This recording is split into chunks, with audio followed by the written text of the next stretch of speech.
Sir గత 2 రోజులుగా grievance లో ఉన్నారు. మెజారిటీ సమస్యలను ఏం ఐడెంటిఫై చేశారు సార్? వాటికి సంబంధించి పరిష్కారాలు ఎలాంటివి తీసుకోబోతున్నారు సార్? ఈ 2 రోజులు కూడా ముఖ్యంగా భూ సమస్యలు, అలాగే కొంతమందికి పెన్షన్స్ రాలేదని, అలాగే చిన్నపిల్లలు అంటే పోక్సో యాక్ట్స్ గానీ ఇట్లాంటివన్నీ కూడా రావటం జరిగింది. ఇవన్నీ కూడా పరిష్కారం చేయటంలో మేమందరం కూడా నిమగ్నం అయి ఉన్నాం. ఖచ్చితంగా మాకు వచ్చినటువంటి అర్జీలన్నీ కూడా సెంట్రల్ పార్టీ ఆఫీస్ పంపించి అన్ని కూడా పరిష్కారం చేస్తామని తెలియజేస్తున్నాను. అలాగే గత ప్రభుత్వాలు మన్యం ప్రాంతాన్ని పూర్తిగా నిర్లక్ష్యం చేశాయి. కేవలం మన్యం ప్రజల్ని ఒక ఓటు బ్యాంక్ గా చూసాయి తప్ప వాళ్ళకి కనీస వస్తువులు అయితే కల్పించలేదు. కానీ పవన్ కళ్యాణ్ గారు వచ్చిన తర్వాత మన్యంకి రోడ్డు లాంటివి కానివ్వండి, కరెంటు రావడం కూడా చూసాం మనం ఫస్ట్ టైం. ఎలా అనిపిస్తుంది సార్ మీకైతే? చాలా ఆనందంగా ఉందండి. ముఖ్యంగా మన్యం ప్రాంతాలు పవన్ కళ్యాణ్ గారు గత ఎన్నికల్లో హామీ ఇచ్చారు.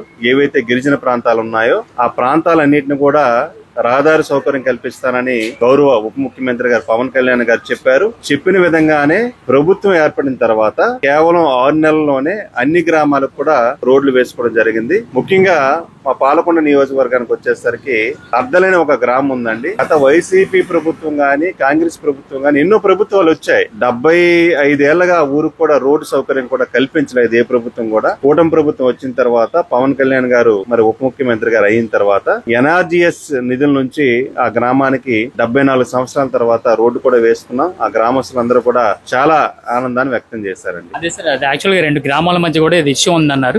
గత నాయకులు ఎలా చేయలేకపోయారు, మీరు దాన్ని ఎలా చేయగలిగారు సార్? ముఖ్యంగా ఆ రహదారి వేసుకోవాలంటే ఆ పక్క గ్రామం వాళ్ళు రోడ్డుకి వేసుకోవడానికి మరి స్థలం ఇచ్చేవాళ్ళు కాదు. నేనే గ్రామస్తులు 2 గ్రామాలను కూడా కూర్చోబెట్టి గ్రామస్తులతో మాట్లాడి మరి వాళ్ళందరినీ కూడా ఒప్పించి ఆ రహదారి వేసుకోవడానికి మరి వాళ్ళ నుంచి మరి అనుమతులు కూడా తీసుకుని వాళ్ళకున్నటువంటి పొలం నుంచి మరి రోడ్డు వేసుకోవడానికి స్థలం ఇప్పించి ఆ గ్రామానికి రోడ్డు వేసుకున్నామండి. ఈ రోజు ఆ గ్రామస్తులందరూ కూడా చాలా సంతోషంగా ఉన్నారు. పవన్ కళ్యాణ్ గారు మరి ముఖ్యంగా అందరూ కూడా ధన్యవాదాలు తెలియజేస్తున్నారు.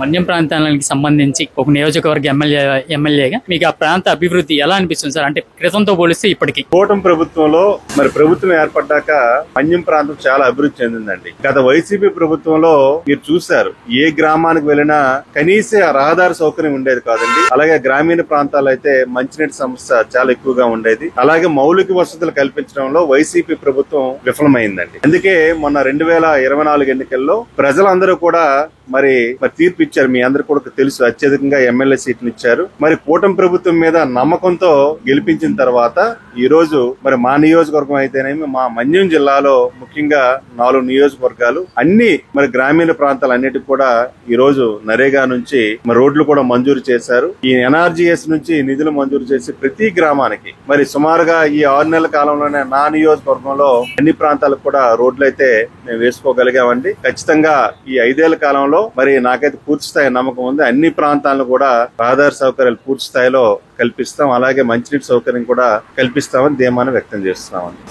గత 20 సంవత్సరాల నుంచి ఎంతో మంది పాలకులు వచ్చారు, మారారు. ఆ 2 గ్రామాల మధ్య వాళ్ళు ఎవరు చేయలేని కుదర్చలేని సయోధ్య మీరు ఏం చెప్పి 2 గ్రామాల మధ్య చూపించారు? ఒకటేనండి, రాజకీయం చేయకుండా ప్రజల్ని మంచిగా మాట్లాడి ఇది అందరి అవసరానికి ఉపయోగపడుతుంది. ఆ గ్రామ ప్రజలు ఎన్నో ఏళ్ళుగా ఇబ్బంది పడుతున్నారని వాళ్ళకి ఒప్పించానండి. ఒప్పించిన తర్వాత వాళ్ళందరూ కూడా ఒప్పుకున్నారు. ఒప్పుకొని నేను చెప్పిన తర్వాత ఎమ్మెల్యే స్థానంలో అలాగే పవన్ కళ్యాణ్ గారు కూడా ఆయన మీద ఉన్న అభిమానంతో మరి ఆ గ్రామస్తులందరూ కూడా ఒప్పుకోవడం జరిగింది. నాకు చాలా ఆనందం అనిపించిందండి. చాలా ఏళ్ళుగా 70 ఏళ్ళుగా ఆ గ్రామాన్ని వెళ్ళాలంటే రోడ్లు ఇవ్వడానికి అంటే ఆ పొలం ఇవ్వడానికి చాలా ఇష్టపడే వాళ్ళు కాదు. నేను వెళ్లి వాళ్ళతో మాట్లాడి వాళ్ళందరినీ ఒప్పించి మెప్పించి రోడ్డు మంజూరు చేసి ఆ గ్రామాన్ని 74 ఏళ్ల తర్వాత రోడ్డు వేసుకున్నామండి.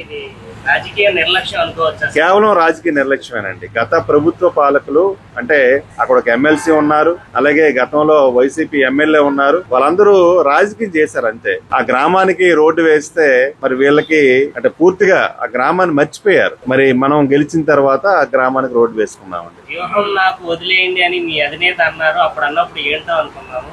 ఆయన వ్యూహాలు చూస్తుంటే ఇప్పుడు ఇలా ఉంటాయి అనుకోవచ్చు. అంతేనండి, తప్పకుండా అండి. పవన్ కళ్యాణ్ గారు మరి ఎప్పుడు కూడా ప్రతి గ్రామీణ ప్రాంతాన్ని రోడ్లు వేయాలి ఆయన యొక్క సంకల్పం అండి అది. మరి ఆయనకు అనుగుణంగా మేము కూడా నడుస్తున్నాం. ఖచ్చితంగా మాకు ఎటువంటి రాజకీయాలు చేయాలి ఆలోచన లేదండి. గ్రామాలకి రోడ్లు ఇవ్వాలి. పవన్ కళ్యాణ్ గారు మరి ఆయన ఏదైతే ప్రతి గ్రామం బాగుపడాలనే ఆయన ఒక మంచి సంకల్పానికి మేము కూడా ఇప్పుడు సహకరిస్తామండి. ఇలాంటి మంచి సహకారాలు కార్యక్రమాలు మీరు ఈ 5 సంవత్సరాలు కంటిన్యూ చేస్తారనుకో. తప్పకుండా అండి, తప్పకుండా పవన్ కళ్యాణ్ గారి ఆశీస్సులతో ఖచ్చితంగా రానున్న రోజుల్లో కూడా మరి ఖచ్చితంగా ప్రతి గ్రామానికి కూడా మేము రహదారి సౌకర్యం కల్పిస్తాం.